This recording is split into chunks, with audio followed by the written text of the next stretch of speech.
सच्चा हीरा। सायंकाल का समय था, सभी पक्षी अपने अपने घोंसले में जा रहे थे। तभी गांव की 4 औरतें कुएं पर पानी भरने आई और अपना अपना मटका भरकर बतियाने बैठ गई। इस पर पहली औरत बोली, अरे भगवान, मेरे जैसा लड़का सबको दे। उसका कंठ इतना सुरीला है कि सब उसकी आवाज सुनकर मुग्ध हो जाते हैं। इस पर दूसरी औरत बोली कि मेरा लड़का इतना बलवान है कि सब उसे आज के युग का भीम कहते हैं। इस पर तीसरी औरत कहाँ चुप रहती, वह बोली, अरे मेरा लड़का एक बार जो पढ़ लेता है वह उसको उसी समय कंठस्थ हो जाता है। ये सब बात सुनकर चौथी औरत कुछ नहीं बोली, तो इतने में दूसरी औरत ने कहा, अरे बहन, आपका भी तो एक लड़का है ना, आप उसके बारे में कुछ नहीं बोलना चाहती हो। इस पर से उसने कहा, मैं क्या कहूँ, वह ना तो बलवान है और ना ही अच्छा गाता है। ये सुनकर चारों स्त्रियों ने मटके उठाए और अपने गांव की ओर चल दी।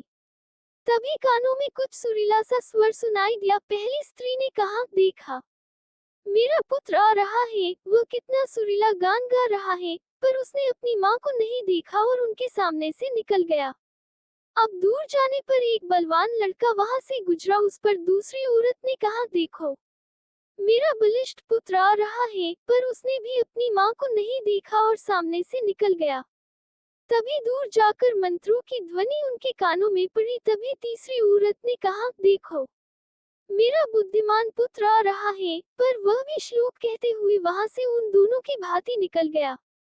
तभी वहां से एक और लड़का निकला, वह उस चौथी स्त्री का पुत्र था।